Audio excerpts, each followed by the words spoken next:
పూరా లోకల్. నమస్తే, welcome to పూరా లోకల్. నేను మీ కృష్ణబాల. ముందుగా ముఖ్యాంశాలు.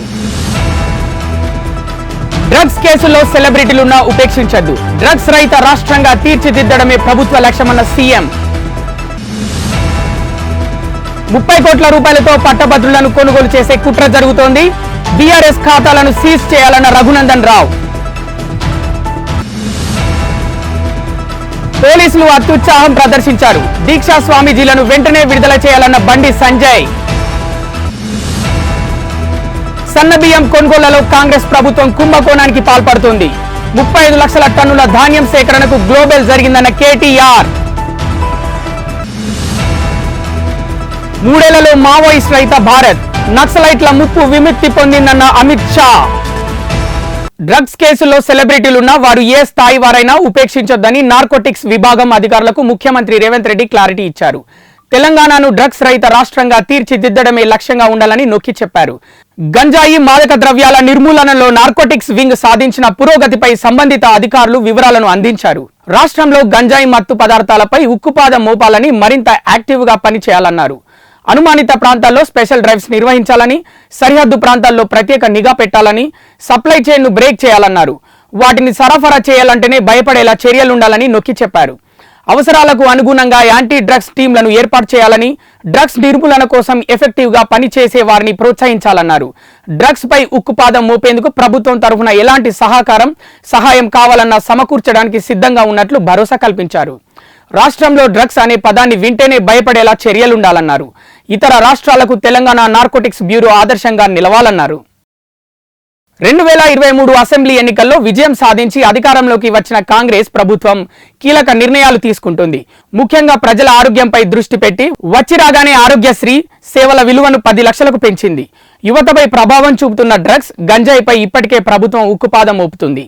ఈ క్రమంలోనే తాజాగా తెలంగాణ రాష్ట్రంలో గుట్కా తయారీ, అమ్మకంను నిషేధిస్తూ ప్రభుత్వం నిర్ణయం తీసుకుంది.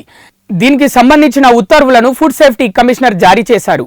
ఆ ఉత్తర్వులో ఆహార భద్రతా ప్రమాణాల చట్టం 2006లోని సెక్షన్ 30లోని సబ్ సెక్షన్ 2లోని క్లాస్ ఏ కింద అందించబడిన అధికారాలను అమలు చేయడంలో 234 ఆహార భద్రతా ప్రమాణాలు రెగ్యులేషన్ 2011 ప్రజారోగ్య దృష్ట్యా తెలంగాణ రాష్ట్ర ఆహార భద్రతా కమిషనర్ పొగాకు నికోటిన్లను, పొగాకు పౌచులు, ప్యాకేజీ కంటైనర్లను మొదలైన వాటిలో ప్యాక్ చేసిన గుట్కా, పాన్ మసాలా తయారీ, నిల్వ, పంపిణీ, రవాణా, విక్రయాలను నిషేధించబడింది. ఈ నిషేధం 24 మే 2024 నుండి తెలంగాణ రాష్ట్రం మొత్తం అమల్లో ఉంటుందని ఉత్తర్వుల్లో పేర్కొన్నారు. వానాకాలం సీజన్ నుంచే పంట సాగు చేస్తున్న రైతులకు రైతు భరోసా అమలు చేస్తామని మంత్రి తుమ్మల నాగేశ్వరరావు తెలిపారు. జూలైలో ఎకరానికి 7,500 రూపాయల చొప్పున పెట్టుబడి సాయం అందిస్తామన్నారు. రైతుల నుంచి అఫిడవిట్ తీసుకుంటేనే కౌలుదారులకు భరోసా సాయం అందుతుందని పేర్కొన్నారు. ఆగస్టు 15 లోపు 2 లక్షల రుణమాఫీ ఖచ్చితంగా చేస్తామని స్పష్టం చేశారు. అసెంబ్లీ ఎన్నికల సందర్భంగా ఇచ్చిన ప్రతి హామీకి కట్టుబడి ఉన్నామన్నారు. రేపు ఖమ్మం, వరంగల్ పట్టభద్రుల ఎమ్మెల్సీ ఉప ఎన్నికల పోలింగ్ జరగనుంది. ఈ ఉప ఎన్నికల్లో గెలిచేందుకు రాష్ట్రంలోని కీలక పార్టీలు ప్రయత్నిస్తున్నాయి. 30 కోట్లతో బీఆర్ఎస్ పట్టభద్రుల ఓట్లను కొనుగోలు చేసేందుకు ప్రయత్నిస్తుందని దుబ్బాక మాజీ ఎమ్మెల్యే రఘునందన్ రావు ఆరోపించారు. దీనిపై కేంద్ర ఎన్నికల కమిషనర్ సీఈఓకు ఆయన లేఖ రాశారు. బీఆర్ఎస్ పార్టీ ఓట్లను కొనుగోలు చేస్తుందని, లేఖతో పాటు వివిధ బ్యాంకు ఖాతాల వివరాలను జత చేశారు. ఎన్నికలు ప్రజాస్వామ్యబద్ధంగా జరగడం కోసం వెంటనే బీఆర్ఎస్ ఖాతాలలో ఉన్న డబ్బులు ఫ్రీజ్ చేసి విచారణ జరపాలని రఘునందన్ రావు డిమాండ్ చేశారు. కరీంనగర్లో అత్యుత్సాహం ప్రదర్శించిన పోలీసులపై చర్యలు తీసుకోవాలని, అరెస్ట్ చేసిన దీక్షా స్వామీజీలను వెంటనే విడుదల చేయాలని కరీంనగర్ బీజేపీ ఎంపీ అభ్యర్థి బండి సంజయ్ డిమాండ్ చేశారు. రాత్రి సమయంలో కరీంనగర్లో జరిగిన సంఘటనపై వీడియో విడుదల చేసిన ఆయన హనుమాన్ దీక్షా స్వాములపై పోలీసులు అత్యుత్సాహం ప్రదర్శించడాన్ని ఖండించారు. ఘటనకు సంబంధించిన వీడియోలను ట్విట్టర్ వేదికగా పోస్ట్ చేశారు. ఆయన మాట్లాడుతూ కరీంనగర్లో హనుమాన్ దీక్షా స్వాముల ర్యాలీ సందర్భంగా ఓ వ్యక్తి తల్వార్ తిప్పుతూ వేరే విధంగా ప్రవర్తించడంతో స్వామీజీలు ఆ వ్యక్తిని అడ్డుకునే ప్రయత్నం చేశారని అన్నారు.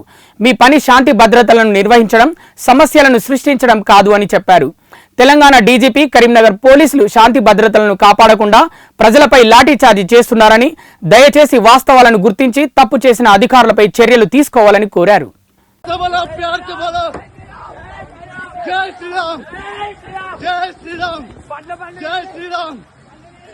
అందరికీ జై శ్రీరామ్. ఈరోజు కరీంనగర్ పట్టణంలో కొంతమంది హనుమాన్ దీక్షా పరులు స్వాములందరూ కూడా ర్యాలీ తీస్తున్న సందర్భంలో ఒక వ్యక్తి వచ్చి తలవారు నింపడము, ఏదో రకంగా వ్యవహరించడము, దీన్ని అక్కడ ఉన్నటువంటి హనుమాన్ దీక్షాపరులు అడ్డుకునే ప్రయత్నం చేయడము, వెంటనే పోలీసు రావడము, వచ్చినటువంటి పోలీసులు వాళ్ళ సమయాన్ని పాటించి ఈ సమస్యను పరిష్కరించాల్సింది పోయి వాళ్ళ స్వామిల పట్ల దృష్టి గౌరవించడము, ఇష్టానుసారంగా భాషను ఉపయోగించడము, దీనికి స్వామీజీలు నిరసన వ్యక్తం చేయడము, అరెస్ట్ చేసే క్రమంలో కూడా ఒక హనుమాన్ దీక్షాపరుడు వాళ్ళ డోర్ బయట పట్టుకొని నిలబడి ఉంటే కూడా పోలీస్ వారిని అంత స్పీడ్ తీసుకుపోవడము. సరే, గొడవ ఏదైనా జరిగినవచ్చు, కానీ ప్రశాంతమైన వాతావరణంలో దీన్ని సమస్యను పరిష్కరించాల్సినటువంటి అధికారులే ఈ సమస్యను పెంచే ప్రయత్నం చేయడము ఇంతకంటే మంచి పద్ధతి కాదు. దీనికి తోడు తప్పుడు ప్రచారం చేస్తున్నారు, పోలీసులను తిట్టినట్టు. ఇలా స్వామీజీ మాలో ఉన్నటువంటి దీక్షాపరులు ఎప్పుడు బూతులు మాట్లాడారు, ఇంకొక తిట్టే ప్రయత్నం చేయరు. తప్పకుండా ర్యాలీ తీసుకుంటే అడ్డుకునే వ్యక్తి వస్తే నిరసన వ్యక్తం చేస్తారు, తప్పకుండా వాళ్ళు స్వాగతం పలికి సన్మానం చేసి తలవారు బాగా దింపినాం అని చెప్పి మాట్లాడతారా?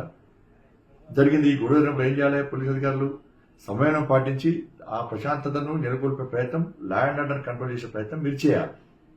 దీన్ని కాకుండా దీన్ని ఇంకా రెచ్చగొట్టి మీరు జిద్దుగా పోయి స్వామీజీని తీసుకుపోయి అరెస్ట్ చేసి అరాచకం చేస్తా అంటే ఇది మంచి పద్ధతి కాదు. గతంలో అనేక సంఘటనలు జరిగినప్పుడు మేము సహకరించినాం, పోలీసులు మేము సహకరించినాం. పోలీసులు ఎప్పుడు లాఠీలు తీయాలి, పోలీసులు ఎప్పుడు బూతులు మాట్లాడలే. ఇది రెండవసారి, కరీంనగర్లో ఇది రెండవసారి. గతంలో మొన్న జరిగింది, అప్పుడు సహకరించినాం, ఇప్పుడు జరిగింది. దీన్ని తప్పుడు వాతావరణం తయారు చేసే ప్రయత్నం మీరు చేయద్దు, మా సహనాన్ని పిరికితనంగా భావించద్దు. ఇప్పటికీ లా అండ్ ఆర్డర్ కంట్రోల్ చేయడానికి మేము సహకరిస్తున్నాం, మీరు దాన్ని వేరే రకంగా భావించే ప్రయత్నం చేయద్దు. ఇవాళ ఏం చేస్తున్నారు కొంతమంది పోలీస్ అధికారులను తిట్టినట్టు, స్వామీజీలు వల్గర్ భాష యూజ్ చేసినట్టు. ఏ స్వామీజీ కూడా అటువంటి భాష ఉపయోగించరు. కాబట్టి పోలీస్ అధికారులు మీరు సమర్థించుకోండి. మేము పోలీసు వ్యతిరేకం కాదు, మేము కూడా డిస్టెంట్ పోలీసుగా మేము వివరిస్తాం. ఇవాళ పోలీసు వ్యతిరేకం కాదు, మేము పోలీసు వ్యవస్థ వ్యతిరేకం కాదు, ఇట్లాంటి భాష మాట్లాడే పోలీసు అధికారులకు వ్యతిరేకం మేము. కాబట్టి దీన్ని వేరే రకంగా ఇష్యూ డైవర్ట్ చేసి మీరు దీన్ని ఇష్యూ పెంచే ప్రయత్నం చేస్తే అది చాలా ఇబ్బంది వస్తుంది. నేను మళ్ళీ విజ్ఞప్తి చేస్తున్నా, అరెస్ట్ చేసిన స్వామీజీలను వెంటనే వదిలిపెట్టాలి, ఎలాంటి కేసులు లేకుండా వదిలిపెట్టాలి. లేకుంటే సరే, మీరు లా అండ్ ఆర్డర్ మీరే అదే మీకు కరెక్ట్ అనుకుంటే లా అండ్ ఆర్డర్ను మేము కూడా కాపాడుకుంటాం, లీగల్గా మేము కూడా కొట్లాడతాం. దానికి అధికారుల బాధ్యత వహించాల్సి వస్తుంది. ఇప్పుడు వెంటనే విడుదల చేయండి, ఇది మంచి పద్ధతి కాదు. ప్రశాంతమైన వాతావరణాన్ని నెలకొల్పాలి. కింది స్థాయి అధికారులు చెప్పిన విషయాన్ని ఉన్నత స్థాయి అధికారులు దయచేసి మీరు వాస్తవాలు తెలుసుకొని అలా మీరు యాక్షన్ తీసుకోండి. కాబట్టి వెంటనే వాళ్ళని విడుదల చేయాల్సిందిగా నేను రిక్వెస్ట్ చేస్తాను. జై శ్రీరామ్. సన్నబియ్యం కొనుగోళ్లలో కాంగ్రెస్ ప్రభుత్వం కుంభకోణానికి పాల్పడుతోందని మాజీ మంత్రి కేటీఆర్ సంచలన ఆరోపణలు చేశారు. పౌర సరఫరాల శాఖలో 35 లక్షల టన్నుల ధాన్యం సేకరణ కోసం పిలిచిన గ్లోబల్ టెండర్లు మొదటి కుంభకోణమని ఆరోపించారు. మధ్యాహ్న భోజనం పథకం కోసం 2,20,000 మెట్రిక్ టన్నుల సన్నబియ్యం కొనుగోళ్ల పేరిట మరో కుంభకోణం జరిగిందని కేటీఆర్ ఆరోపించారు. ఈ రెండు కలిపితే 1,100 కోట్ల రూపాయల కుంభకోణానికి కాంగ్రెస్ ప్రభుత్వం తెరలేపిందని కేటీఆర్ ఆరోపించారు. అధికారంలోకి వచ్చి 50 రోజులు కాకముందే ఈ దోపిడీకి కాంగ్రెస్ ప్రభుత్వం తెరలేపిందని విమర్శించారు.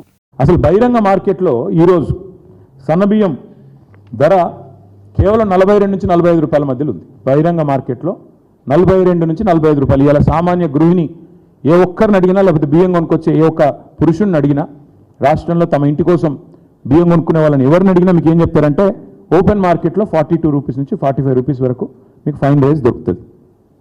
ప్రభుత్వం కూడా బయట కొనుగోలు చేస్తే అంతకే వస్తుంది. కానీ రైస్ మిల్లర్లు కూడా రెడీగా ఉన్నారు అంతమందం వేయడానికి ఆ రేటుకి.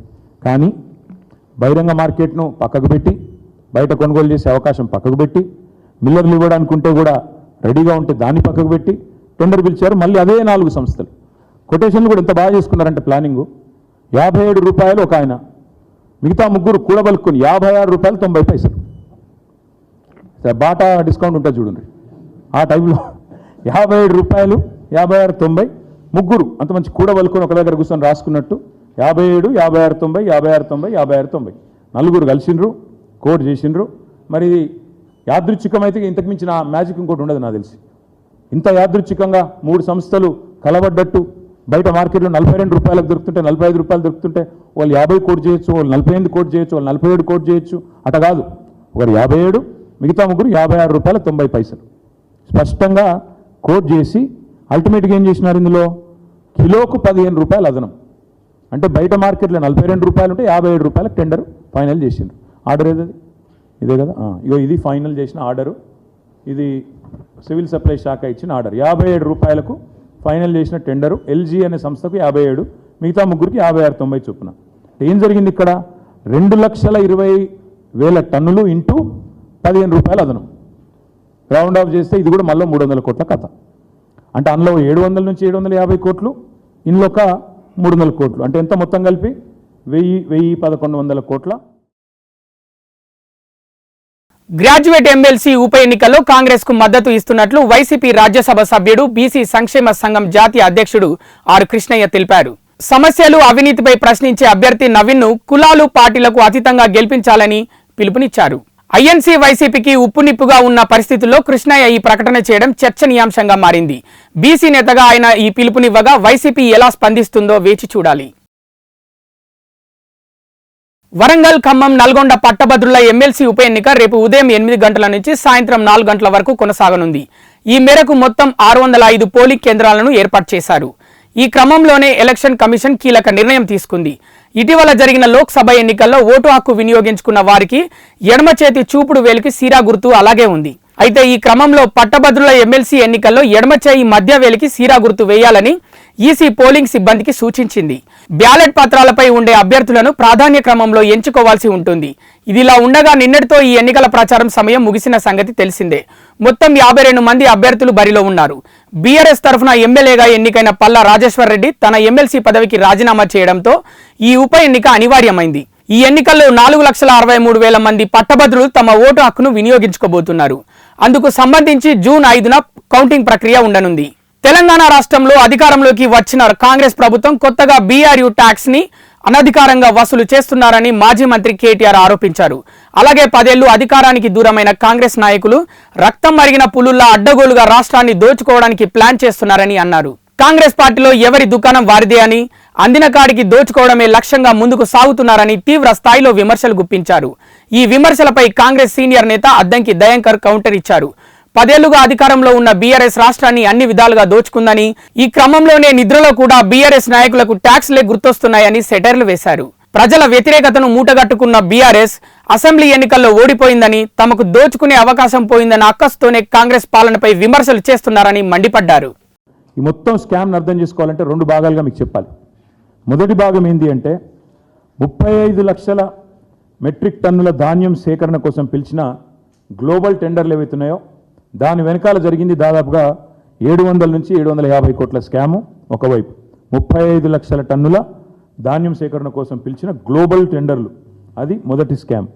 రెండవది మధ్యాహ్న భోజన పథకం కోసం, పిల్లలు తినే మధ్యాహ్న భోజనం బల్లల్లో, దానికోసం 2,20,000 మెట్రిక్ టన్నుల సన్న బియ్యం కొనుగోళ్ల పేరిట జరిగింది రెండో స్కామ్. దాని విలువ ఒక 300 కోట్లు. రెండు కలిపితే 1,011 కోట్ల కుంభకోణం, 1,100 కోట్ల కుంభకోణానికి తెరలేపింది కాంగ్రెస్ సర్కార్. తెలంగాణ సీఎం రేవంత్ రెడ్డిని కలిశారు సినీ నటుడు నందమూరి బాలకృష్ణ. హైదరాబాద్లోని సీఎం రేవంత్ నివాసానికి వచ్చిన బాలకృష్ణ సీఎంను మర్యాదపూర్వకంగా కలిశారు. బాలకృష్ణతో పాటు బసవతారకం క్యాన్సర్ ఆసుపత్రి ట్రస్ట్ సభ్యులు తదితరులు ఉన్నారు. ఈ సందర్భంగా సీఎం రేవంత్ కు పుష్పగుచ్చాన్ని అందజేశారు. అనంతరం కాసేపు సీఎంతో బాలకృష్ణ ముచ్చటించారు. సీఎంగా రేవంత్ బాధ్యతలు తీసుకున్న తర్వాత బాలకృష్ణ ఆయన్ను కలవడం ఇది రెండోసారి.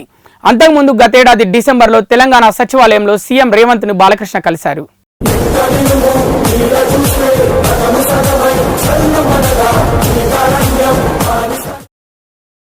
ఈ నెల 13న ఏపీలో చోటు చేసుకున్న ఘటనలపై వైసీపీ నేత పేర్ని నాని కీలక వ్యాఖ్యలు చేశారు. కారంపూడిలో టీడీపీకి మెజార్టీ ఎక్కువ, అందరూ చంద్రబాబు నాయుడు కులస్తులే అనేది జరగమెరిగిన వాస్తవం అని అన్నారు. ఈ నేపథ్యంలో 13వ తేదీన మాచర్ల నియోజకవర్గంలో పలు ప్రాంతాల్లో హింసాత్మక ఘటనలు చోటు చేసుకున్నాయని ముందుగానే ఊహించి మాచర్ల ఎమ్మెల్యే పిన్నెల్లి రామకృష్ణారెడ్డి ఎస్పీకి, డీజీకి, ఈసీకి అధికారులందరికీ పిటిషన్ సమర్పించారని పేర్కొన్నారు. అయితే పోలీసులు మాత్రం నిమ్మకు నీరెత్తినట్టే ఉన్నారని, ముందస్తు జాగ్రత్తలు తీసుకోలేదని మండిపడ్డారు.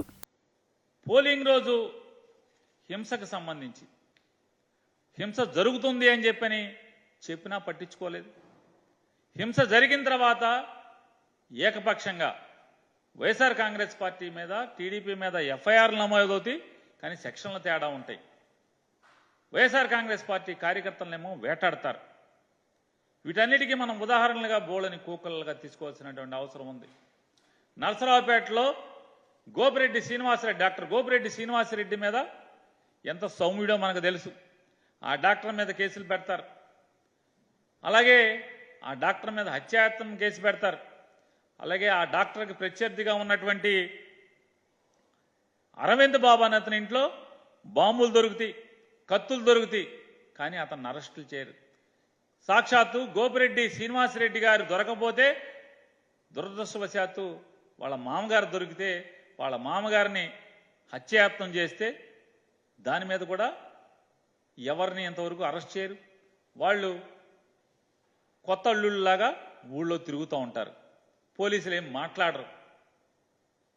మరి సౌమ్యుడు అనేటువంటి డాక్టర్నేమో వెంటాడే పరిస్థితిలో ఉంటే చివరికి కోర్టుకు వెళ్ళి కోర్టు నుంచి రక్షణ తెచ్చుకోవాల్సినటువంటి దయనీయమైన పరిస్థితులు ఇవాళ అక్కడ పోలీసులు సృష్టించినటువంటి మనం చూస్తున్నాం. ఏ రకంగా బరితెగించే రకంగా ముద్దాయిలను వదిలేయటం, ముద్దాయిల కాయలనేమో ఏదో ఒక తప్పుడు కేసుల్లో ఇరికించటం. ఇలా ఉంటే అసలు పల్నాడు సంగతి చూసుకుందాం మనం. ఈ పల్నాడు అంతా కూడా ఎంత అంటే అది ప్రజాస్వామ్యమా, మనం ప్రజాస్వామ్య రాష్ట్రంలో ఉన్నామా లేవా? అసలు పోలీసు సినిమాల్లో చూపించినట్టుగా ఇంత బరితెగింపు ఉంటుందా అనేది మనం చూస్తే 13వ తారీఖున పాల్వాయి గేటు అనేటువంటి పోలింగ్ స్టేషన్ దగ్గరలో ఆ ఊర్లో తెలుగుదేశం డామినేషన్ ఎక్కువ. ఆ ఊరు మెజారిటీ చంద్రబాబు నాయుడు కులస్తులు, అది అందరికీ తెలిసిన సత్యం. దానికోసం అని చెప్పని ఎమ్మెల్యే ముందే పిన్నెల్లి రామకృష్ణారెడ్డి పలు దఫాలుగా ఎస్పీ గారికి, డిఎస్పీ గారికి, ఐజీ గారికి, డీజీపీ గారికి, ఎలక్షన్ కమిషన్కి అందరికీ కూడా పిటిషన్లు సమర్పించిన, అయ్యా మాచర్లలో మరీ ప్రత్యేకించి ఏ ప్రాంతాల్లో, దాంట్లో పాల్వాయి గేటు తదితర ప్రాంతాల్లో, కారంపూడి మండలంలో, అలాగే రెంటచింతల మండలంలో ఎంత భయానక వాతావరణం జరగబోతోంది అని ప్రెడిక్ట్ చేస్తూ కూడా ఆయన పోలీసులకు పిటిషన్లు ఇవ్వడం జరిగింది. అయినప్పటికీ కూడా పోలీసులు నిమ్మకు నీరెత్తినటువంటి పరిస్థితి. ఈ 13వ తారీఖున పాల్వాయి గేటు దగ్గర దళితుల్ని కానీ, వెనుకబడిన కులాలను కానీ, ముస్లింలను కానీ వాళ్ళందరినీ కూడా ఓటింగ్కి రానివ్వకుండా పోలింగ్ స్టేషన్ బయట దౌర్జన్యకాండ సృష్టిస్తుంటే అక్కడ ఆ వీడియోల్లో ఆల్రెడీ ఇప్పటికే చాలామంది మా వైఎస్ఆర్ కాంగ్రెస్ పార్టీ వాళ్ళు వీడియోలు ప్లే చేశారు. ఆ వీడియోలో పాల్వాయి గేటు బయట జరిగినటువంటి విధ్వంసకాండలో అక్కడ ఒక పోలీస్ ఇన్నోవా ఉంటుంది. ఆ police Innova ACP Supraja, Guntur ACP Supraja గారి ఇన్నోవా అది. ఆవిడ అక్కడే ఆ సంఘటనలో ఉంటారు. ఆవిడ ఎవరిని కూడా చెదరగొట్టరు. మరి పోలీసులు గాల్లోకి ఫైరింగ్ జరపరు, లాఠీ చార్జ్ చేయరు. అక్కడ వైఎస్ఆర్ కాంగ్రెస్ పార్టీ వాళ్ళు ఓటింగ్కి రాకుండా బీభత్సం సృష్టించిన పరిస్థితి టీడీపీ వాళ్ళు చేస్తే పోలీసులు ఏమాత్రం కూడా యాక్షన్ లేకపోగా టీడీపీ వాళ్ళు వైఎస్ఆర్ కాంగ్రెస్ పార్టీ సానుభూతి పరులను కానీ, ఓటర్స్ని కానీ కర్రలతో, రాడ్డులతో తరిమి కొట్టినా కూడా పోలీసులు అక్కడ ఉన్నటువంటి ప్రత్యక్షంగా వీడియోల్లో సుప్రజ అనేటువంటి పోలీస్ అధికారి కారు కూడా అక్కడే ఉంటుంది ఆ వీడియోలో. కానీ ఒక్క పోలీసు ఫైరింగ్, గాల్లో కాల్పులు కానీ, లేదా పోలీసులు చెదరగొడతాం కానీ ఈ అల్లరి మూకల్ని, విధ్వంసం చేస్తున్న మూకల్ని చెదరగొడతాం కానీ ఒక్కళ్ళు కూడా చేయకపోగా అక్కడ యాక్షన్ ఉండదు, ఎఫ్ఐఆర్ నమోదవదు, కేసు ఉండదు, అరెస్టులు ఉండవు వాళ్ళందరి మీద. విశాఖలో వెహికల్ రాంగ్ పార్కింగ్ పై సిపిఐఎన్ఆర్ కన్నెర చేశారు. నగర వ్యాప్తంగా స్ట్రైకింగ్ ఫోర్స్ ఏర్పాటు చేశారు. అడ్డదిడ్డంగా పార్క్ చేసిన వాహనాలకు అక్కడికక్కడే లాక్ చేస్తామని హెచ్చరించారు. వెంటనే 1035 రూపాయల ఫైన్ చెల్లిస్తేనే వెహికల్ రిలీజ్ చేస్తామని స్పష్టం చేశారు.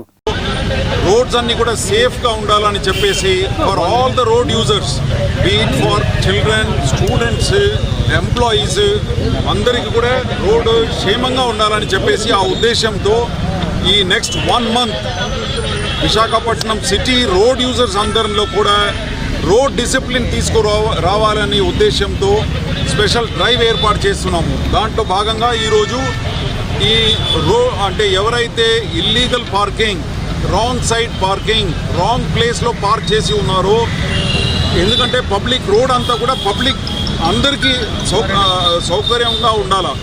ఇప్పుడు ఈ డ్రైవ్లో మేము ఈ విధంగా ఏమంటారు వీల్ లాక్స్ దాదాపు 200 వీల్ లాక్స్ కొన్నామండి. ఇది ఎక్కడైతే ఏ రోడ్ స్ట్రెచెస్లో అయితే రాంగ్ పార్కింగ్స్ చేసి ఉందో అక్కడ మేము ఒక స్పెషల్ స్ట్రైకింగ్ ఫోర్స్ ఏర్పాటు చేసేసి వెళ్ళి అక్కడ ఉన్న రాంగ్లీ పార్క్డ్ వెహికల్స్ అన్నిటినీ కూడా ఈ లాక్స్తో కట్టేస్తాం. And until unless they pay the fine of 1035, we will not release the vehicles through Uchala. ఇదంతా కూడా వాళ్ళు వెంటనే వచ్చేసి ఇక్కడ క్యూఆర్ కోడ్ ఉంటుంది, తర్వాత ఈ నంబర్ ఉంటుంది, ఈ నంబర్ కాంటాక్ట్ చేస్తే వెంటనే వచ్చేసి చలాన్ వేయటం జరుగుతుంది. దాని తర్వాతనే ఆ వీల్ లాక్ని ఫ్రీ చేస్తాము. ఇది ఇంకా 1 month మేము విగరస్గా క్యాంపెయిన్ చేయబోతున్నాము.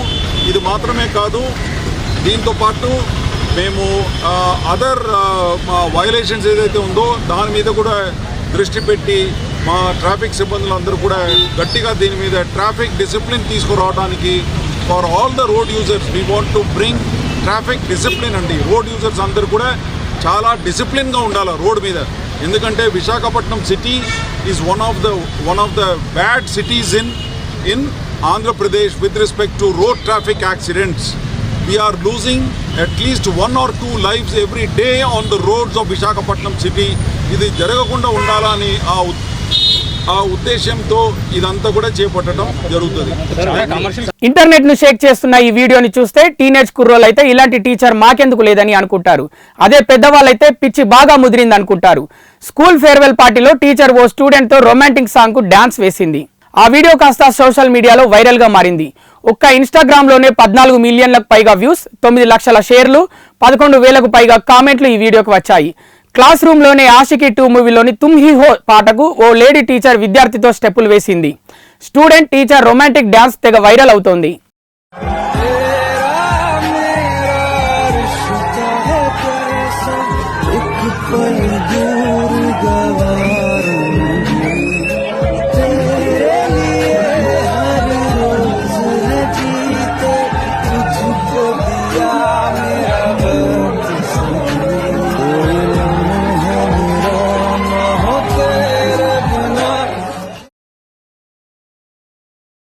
జూన్ 4న మరోసారి మోదీ సర్కారు కొలువుదీరడం ఖాయమని ప్రధానమంత్రి నరేంద్ర మోదీ పునరుద్ఘాటించారు. ఇప్పటికే ముగిసిన 6 దశల ఎన్నికల పోలింగ్లో దేశం ఈ మేరకు నిర్ణయించిందని ఆయన విశ్వాసం వ్యక్తం చేశారు. ఈ మేరకు ఉత్తరప్రదేశ్లోని మీర్జాపూర్ లోక్సభ నియోజకవర్గంలో బీజేపీ బహిరంగ సభలో ప్రధాని నరేంద్ర మోదీ పాల్గొన్నారు. బీజేపీ ఎన్డీఏ కూటమి మూడోసారి ప్రభుత్వాన్ని ఏర్పాటు చేయబోతుందని మోదీ ధీమా వ్యక్తం చేశారు. సదుద్దేశాలు విధానాల కారణంగా బీజేపీ ఎన్డీఏ ప్రభుత్వాన్ని మూడోసారి ఏర్పాటు చేయాలని దేశం నిర్ణయించుకుందని ఆయన వ్యాఖ్యానించారు. ఇండియా కూటమి మతపరమైనదిగా, కులపరమైనదిగా దేశం అర్థం చేసుకుందని ప్రధాని మోదీ ఆరోపించారు. ముస్లింలకు రిజర్వేషన్లు కల్పించేందుకు గాను రాజ్యాంగాన్ని మార్చాలని వారు నిర్ణయించుకున్నారని మోదీ ఆరోపించారు. सपा केवल अपने परिवार का कुटुंबा बचाने के लिए चुनाव लड़ रही है. यही सपा का चरित्र है. आप याद करिए, सपा का वो जंगल राज, बहन बेटियों का घर से निकलना मुश्किल था. मां बाप मजबूर होकर बेटियों का स्कूल कॉलेज छुड़वा देते थे. व्यापारी इसी खौफ में जीते थे, अब कौन गुंडा फिरौती मांग ले, कब किसका प्लॉट कब्जा हो जाए, कब किसका खेत चला जाए. सरकार की जमीन तक पर माफियाओं ने महल खड़े कर दिए थे. लेकिन जब से योगी जी आए हैं, माहौल ही बदल गया, मौसम भी बदल गया. हमारे योगी जी तो अच्छों की गर्मी उतारने में एक्सपर्ट है.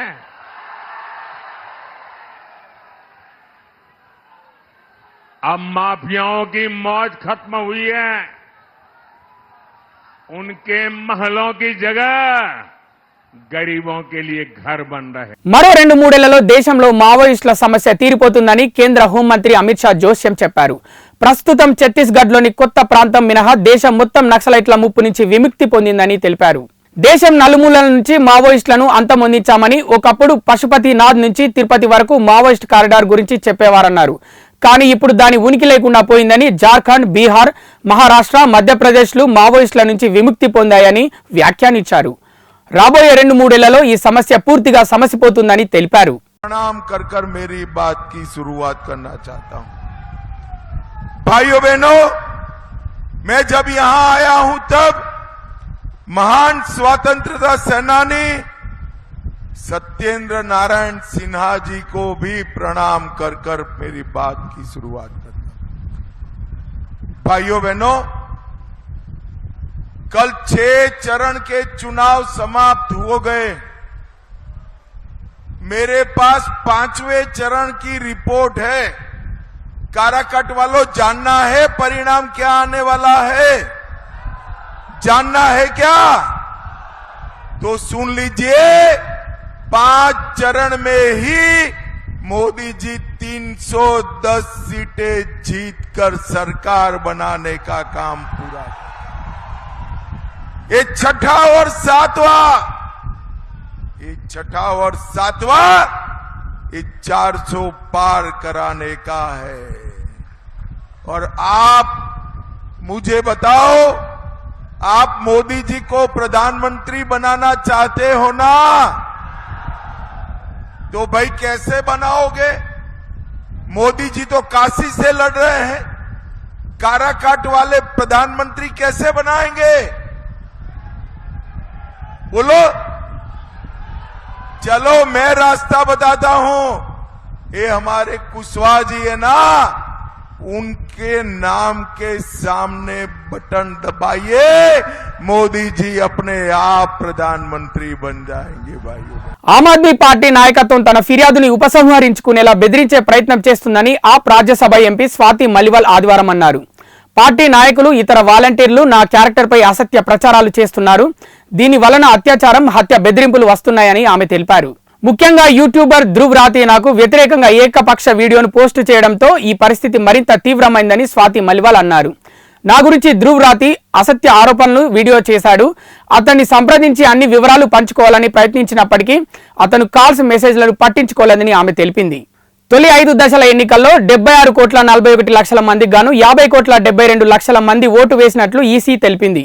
ఏప్రిల్ 19న 102 ఎంపీ స్థానాల్లో 11 కోట్లు, 26న 88 పార్లమెంట్ సీట్లలో 10,58,00,000 మంది ఓటు వేశారు. ఇక మే 94 స్థానాల్లో 11,32,00,000, 13న 96 సీట్లలో 12,25,00,000, 20న 49 సెగ్మెంట్లలో 5,57,00,000 ఓట్లు నమోదయ్యాయని వెల్లడించింది. గణాంకాల వెల్లడిలో ఆలస్యం లేదని, పోలింగ్ సమాచారం ఎప్పటికప్పుడు యాప్లో అందుబాటులో ఉంటుందని స్పష్టం చేసింది. జూన్ 14 తర్వాత పాత ఆధార్ కార్డులు పనిచేయవంటూ జరుగుతున్న అసత్య ప్రచారాన్ని unique identification authority of India ఖండించింది. గత 10 ఏళ్లుగా ఆధార్ కార్డును ఎలాంటి అప్డేట్ చేసుకుని వారు జూన్ 14లోగా ఉచితంగా అప్డేట్ చేసుకోవాలని సూచించింది. గడువు తర్వాత అప్డేట్ చేసుకోవాలంటే కొంత రుసుము చెల్లించాల్సి ఉంటుందని పేర్కొంది. అప్డేట్ చేయని పాత ఆధార్ కార్డులు పనిచేయకపోవడం అనేది ఉండదని స్పష్టం చేసింది. కరీంనగర్ జిల్లా వీణవంక మండల కేంద్రంలో వీణవంక గ్రామంలో ఎస్సీ కాలనీ మాదిగ కులస్తులు అందరూ కలిసి డాక్టర్ బిఆర్ అంబేద్కర్ సంఘ యువజన కమిటీని ఏకగ్రీవంగా ఎన్నుకున్నారు. అధ్యక్షులుగా దాసరపు రమేష్, ఉపాధ్యక్షులుగా దాసరపు శ్యామ్, ప్రధాన కార్యదర్శిగా వేల్పుల కుమార్, కార్యదర్శి దాసరపు రాజమౌళి, కోశాధికారిగా దాసరపు శ్రీకాంత్గా ఎన్నుకున్నారు. తన ఎన్నికకు సహకరించిన ప్రతి ఒక్కరికి, యువతకు, మా కులస్తులకు కమిటీ అధ్యక్షులు ప్రత్యేక ధన్యవాదాలు తెలిపారు. తమ ఎన్నికకు సహకరించిన ప్రతి ఒక్కరికి కృతజ్ఞతలు తెలియజేశారు. కమిటీ ప్రతి ఒక్కరి సహాయ సహకారాలతో ముందుకు వెళ్తుందని ఆశిస్తున్నామని చెప్పారు.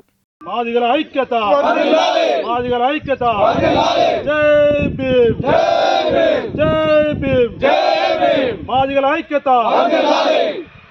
అంబేద్కర్ నూతన కమిటీ ఏర్పాటు చేయడం జరిగింది. ఈ యొక్క కమిటీకి మా మీద బాధ్యతను పెట్టి మమ్మల్ని ఎన్నుకున్నందుకు వీణవంక గ్రామ మాదిగ కులస్తులందరికీ పేరు పేరున ధన్యవాదాలు తెలియజేసుకుంటున్నాను. ఈరోజు వీణవంక ఎస్సీ కాలనీలో యూత్ అధ్యక్షునిగా నన్ను ఎన్నుకున్నందుకు యూత్ సభ్యులకు, అలాగే ఎస్సీ కాలనీ నా అన్నదమ్ములకు అందరికీ నా యొక్క ధన్యవాదాలు తెలుపుకుంటున్నాను.